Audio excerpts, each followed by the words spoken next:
Hippocrates, called the father of medicine, he made a statement that's often quoted. He said, "Let food be your medicine and medicine be your food." We stop eating dairy products, cheeses, creams, yogurts, milk. How are we going to get our calcium? Cancer loves. In other words, if cancer is given these conditions, it thrives. It loves glucose. In fact, cancer cells consume 15 times the glucose of any other cell. Today, we delve into an important topic that impacts us all: the connection between our weight loss plan and most cancers. Drawing on knowledge from fitness expert Barbara O'Neill, we can discover the 9 worst meals that feed most cancer cells. Let's take this ride together towards higher health and well-being. Barbara O'Neill is a renowned fitness instructor with close to 40 years of teaching experience in her field. She has an international reputation for inspiring lectures that are high in content and enjoyable. Her qualifications are including a Bachelor of Science degree, diplomas in naturopathy and herbal medicine, and an honors diploma in iridology. Her insights have helped many people lead healthier lives. Today, we are going to discover the foods that may feed most cancer cells. Number 1, sugar. Cancer cells rely on the Warburg impact using glucose for speedy strength production and increase. This high sugar dependency allows them to thrive on subtle sugars, like sucrose and excessive fructose corn syrup, which are quickly absorbed into the bloodstream, causing glucose spikes. These spikes cause increased insulin levels, which promote cell proliferation and inhibit apoptosis, aiding most cancers. High sugar intake additionally triggers infection, creating a living environment for cancer improvement and metastasis. Additionally, excessive sugar consumption contributes to obesity, a recognized cancer danger component. Thus, consuming huge amounts of sugary meals inadvertently fuels most cancer cellular booms and unfolds. Number 2, refined carbohydrates.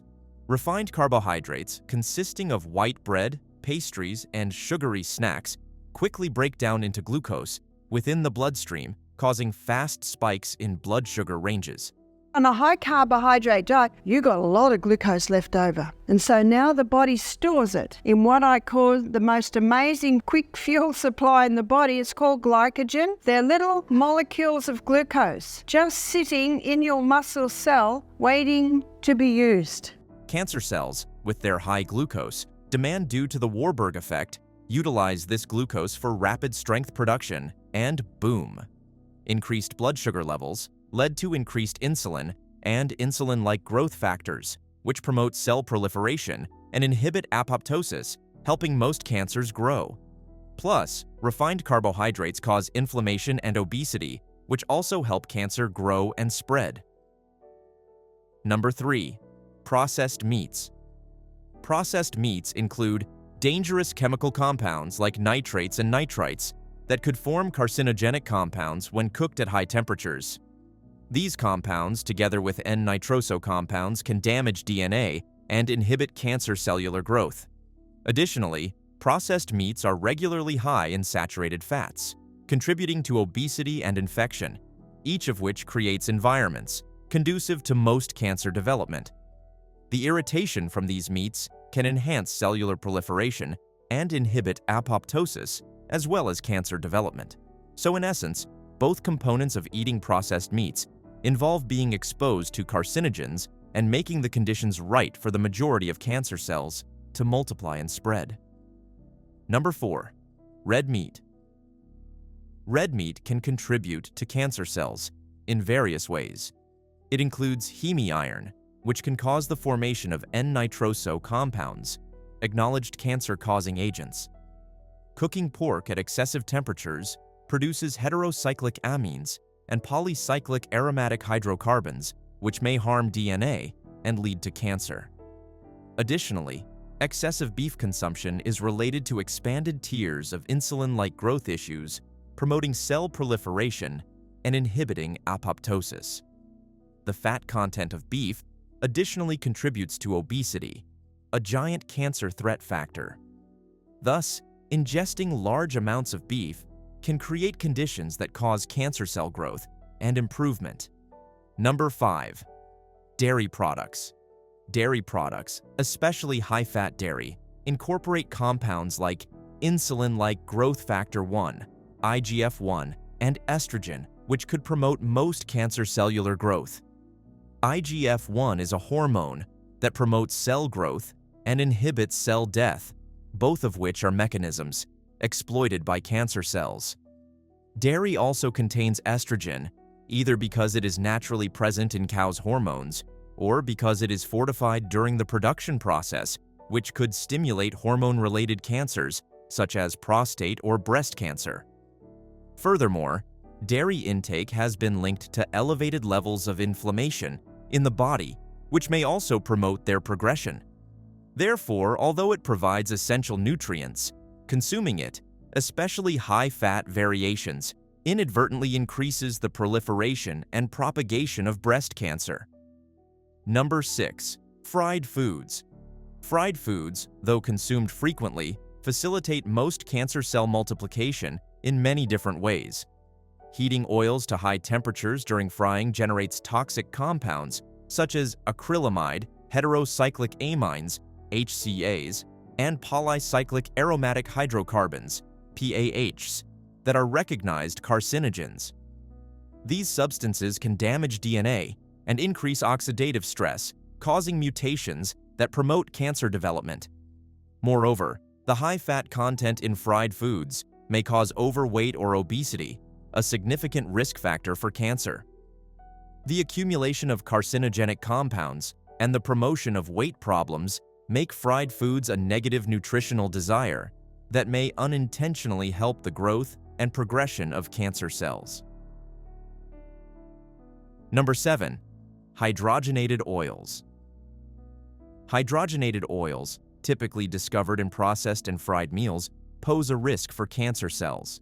These oils go through a chemical process that converts them into trans fats, which are related to various fitness risks, including most cancers.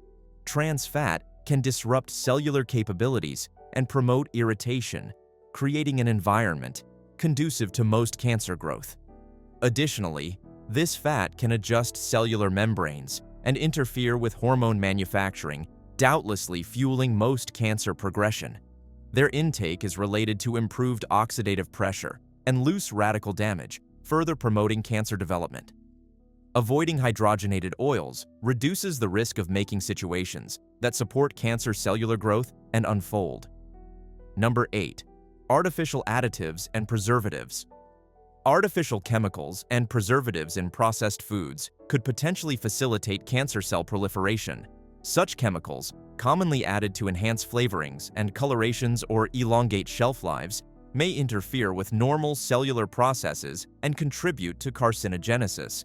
For instance, a few components like sodium nitrite and nitrate in processed meats are linked to an accelerated cancer risk. Others, like synthetic sweeteners, aspartame and saccharin, have been studied for their potential effects on most cancer cells and metabolism. Furthermore, preservatives such as BHA, butylated hydroxyanisole, and BHT, butylated hydroxytoluene, can generate unfastened radicals inside the frame, unfavorable DNA, and tumor increase. Thus, decreasing the publicity of preservatives might also decrease cancer problems. Number 9. Alcohol. Alcohol facilitates cancer development by several mechanisms. For starters, ethanol, the leading component of alcoholic beverages, gets transformed into acetaldehyde, a chemical substance that can cause genetic mutations and impair DNA's ability to replicate itself, while also increasing the risk of cell scarring.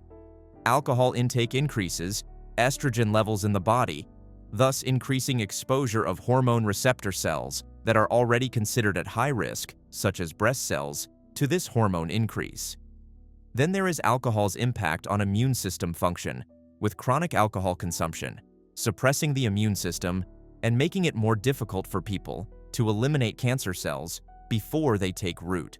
Persistent inflammation occurring, especially in those who drink excessively over time, rouses background regenerative cell growth, leading to mutagenesis effects from reactive oxygen species stimulating malignant cellular changes of all sorts as newly divided, initially unprotected genetic material comes into contact with inflammatory irritants and tumor promoters. Understanding the impact of food plans on our fitness is essential, particularly in critical conditions like cancer. By being aware of these 9 worst foods that can feed most cancer cells, you're taking an essential step toward making more healthy selections. It's crucial to take into account that while a food regimen performs a significant function, it is simply one piece of the puzzle in most cancer prevention and management.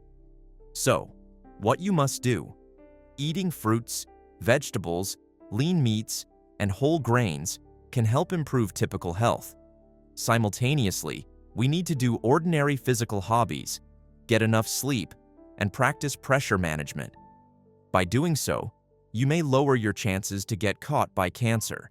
You should usually consult your health practitioner for professional recommendations and treatment plans per your specific wishes. They can provide you with the most correct information and guidance, primarily based on modern studies and your health profile. Stay informed, live proactively, and prioritize your well-being.